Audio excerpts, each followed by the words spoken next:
প্রিয় মানুষটা। আমাদের সম্পর্কটা ছিল 6 বছরের। ভাই আমি অনেক ভালোবাসি তাকে, সে সবসময় আমার মনে থাকবে। ভাই আমি কোনোদিন আমার মাকে জড়িয়ে ধরে কাঁদিনি, অথচ তাকে পাবার জন্য তার বাসায় যেয়ে আমি তার মায়ের হাত ধরে অনুরোধ করে বলি, আপনিও আমার মায়ের মতো, আমার উপর রাগ অভিমান করে আপনার মেয়েকে আমার থেকে দূরে সরিয়ে নেবেন না। আমি হাত ধরে কান্না করে দিই। ভাই জানেন, ওর বাবা যখন করোনায় আক্রান্ত হয়, আমি আমার নিজের হাতের ফোনটা বিক্রি করে দিই, আর সেই টাকা ওকে দিই। আমি অনেক ভালো গান করতাম, মায়ের ইচ্ছা ছিল আমাকে শিল্পী বানাবে। অনেক ভালো গিটার বাজাতাম, ওর চকলেট খাবার বায়নায় নিজের গিটারটাও আমি বিক্রি করে দেই। প্রতিনিয়ত সম্পর্ক খারাপ হতে থাকে। একসময় বলতে শুরু করে দেয়, আমার এত বড় পরিবার, আমরা 4 ভাই ভাবি মা বাবা একসাথে থাকি, এখানে একজনের সাথে আরেকজনের ঝামেলা হবে। সে আমায় একদিন বলেই দিল আমি বছরে 2 ঈদে শপিং করি, আর আমার প্রতি মাসে 3-4টা জামা কিনতে হয়, তুমি এটা কখনো বহন করতে পারবা না।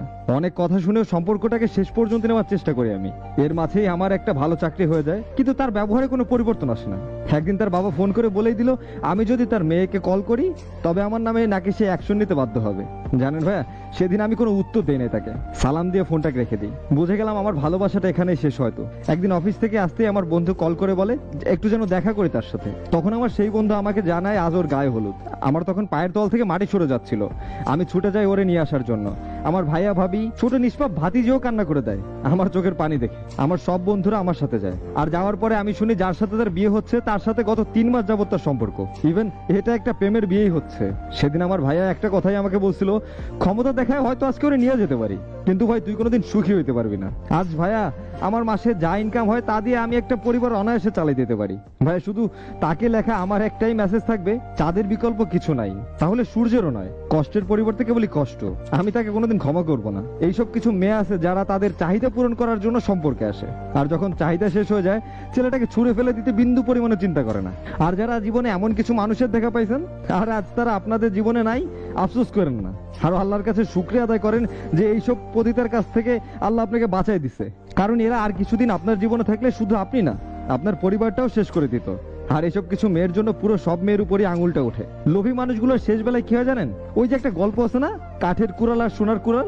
দিন শেষে দেখা যাবে এই মেয়েগুলো সবকিছু হারিয়ে নিঃস্ব হয়ে ঘুরবে, জাস্ট লাইক পাগলের মতো, কোথাও জায়গা পাবেন এরা। তখন এরা এদের ভুল বুঝতে পারবে। আর আমার ভাইদের উদ্দেশ্যে কিছু কথা বলতে চাই, কখনো কেউ ধোকা দিয়েন না।